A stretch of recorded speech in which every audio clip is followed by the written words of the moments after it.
प्यारे देशवासियों, युवाओं से समृद्ध हर देश में तीन चीजें बहुत मायने रखती हैं और वही तो कभी-कभी युवा की सच्ची पहचान बन जाती है। पहली चीज है आइडियाज और इनोवेशन। दूसरी है जोखिम लेने का जज्बा और तीसरी है कैन डू स्पिरिट, यानी किसी भी काम को पूरा करने की जिद, चाहे परिस्थितियां कितनी भी विपरीत क्यों ना हो। जब ये तीनों चीजें आपस में मिलती हैं तो अभूतपूर्व परिणाम मिलते हैं, चमत्कार हो जाते हैं। आजकल हम चारों तरफ सुनते हैं स्टार्टअप स्टार्टअप स्टार्टअप। सही बात है, ये स्टार्टअप का युग है और ये भी सही है कि स्टार्टअप की दुनिया में आज भारत विश्व में एक प्रकार से नेतृत्व कर रहा है। साल दर साल स्टार्टअप को रिकॉर्ड निवेश मिल रहा है। ये क्षेत्र बहुत तेज रफ्तार से आगे बढ़ रहा है। यहाँ तक कि देश के छोटे छोटे शहरों में भी स्टार्टअप की पहुंच बढ़ी है। आजकल यूनिकॉर्न शब्द खूब चर्चा में है।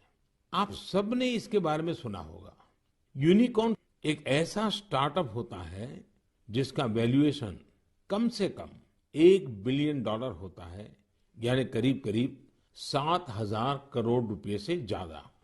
साथियों, साल 2015 तक देश में बमुश्किल 9 या 10 यूनिकॉर्न हुआ करते थे। आपको ये जानकर बेहद खुशी होगी कि अब यूनिकॉर्न्स की दुनिया में भी भारत तेज उड़ान भर रहा है। एक रिपोर्ट के मुताबिक इसी साल एक बड़ा बदलाव आया है।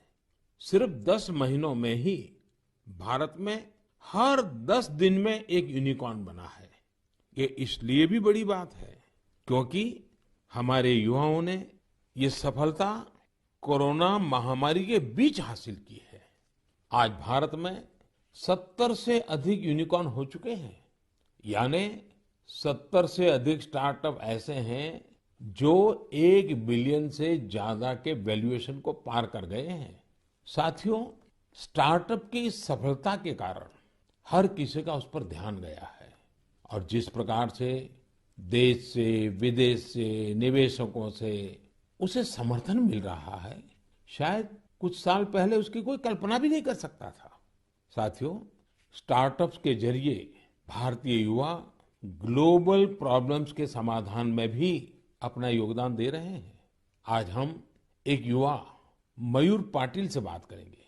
उन्होंने अपने दोस्तों के साथ मिलकर पॉल्यूशन की प्रॉब्लम का सॉल्यूशन देने का प्रयास किया है। मयूर जी नमस्ते। नमस्ते सर जी। मयूर जी, आप कैसे हैं?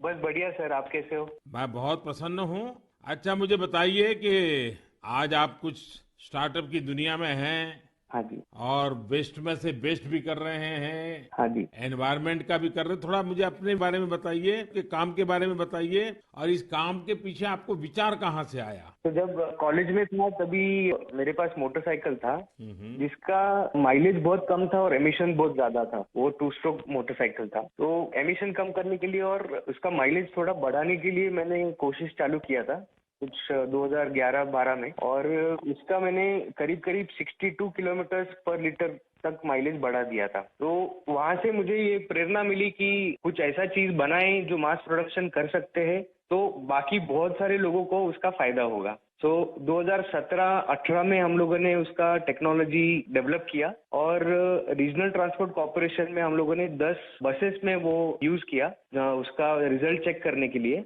और करीब करीब हम लोगों ने उसका 40% एमिशन उसका कम कर दिया बसेस में।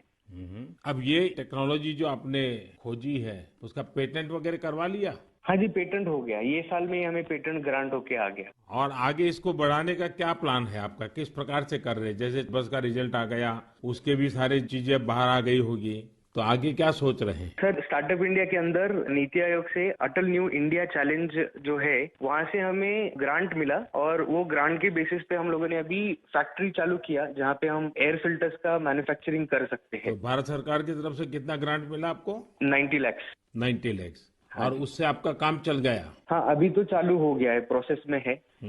आप कितने दोस्त मिलकर के कर रहे हैं सब? हम लोग 4 लोग हैं सर। और चारों पहले साथ में ही पढ़ते थे और उसी में से आपको एक विचार आया आगे बढ़ने का? हाँ जी, हाँ जी, हम कॉलेज में ही थे तो कॉलेज में हम लोगों ने ये सब सोचा और ये मेरा आइडिया था कि मेरा मोटरसाइकिल का एटलीस्ट पोल्यूशन कम हो जाए और माइलेज बढ़ जाए। अच्छा, पॉल्यूशन कम करते हैं, माइलेज बढ़ाते हैं, तो एवरेज खर्च कितना बचता होगा? सर मोटरसाइकिल पे हम लोगों ने टेस्ट किया, उसका माइलेज होता 25 किलोमीटर पर लीटर, वो हम लोगों ने बढ़ा दिया 39 किलोमीटर पर लीटर। तो करीब करीब 14 किलोमीटर का फायदा हुआ और उसमें से 40% का कार्बन एमिशंस कम हो गया। और जब बसेस पे किया रीजनल ट्रांसपोर्ट कॉर्पोरेशन में, तो वहाँ पे 10% फ्यूल एफिशिएंसी इंक्रीज हुआ और उसमें भी 35-40% एमिशंस कम हो गया। मयूर, मुझे अच्छा लगा आपसे बात करके, और आपके साथियों को भी मेरी तरफ से बधाई दीजिए कि कॉलेज लाइफ में खुद की जो समस्या थी, उस समस्या का समाधान भी आपने खोजा, और अब उस समाधान में से जो रास्ता चुना, उसने पर्यावरण की समस्या को एड्रेस करने के लिए आपने बीड़ा उठाया। और ये हमारे देश के युवाओं का ये सामर्थ्य ही है कि कोई भी बड़ी चुनौती उठा लेते हैं और रास्ते खोज रहे हैं। मेरी तरफ से आपको बहुत शुभकामनाएं हैं। बहुत बहुत धन्यवाद। Thank you sir, thank you. साथियों, कुछ सालों पहले यदि कोई कहता था कि वो बिजनेस करना चाहता है या एक कोई नई कंपनी शुरू करना चाहता है, तब परिवार के बड़े बुजुर्ग का जवाब होता था, तुम नौकरी क्यों नहीं करना चाहते? नौकरी करो ना भाई। अरे नौकरी में सिक्योरिटी होती है, सैलरी होती है, झंझट भी कम होती है।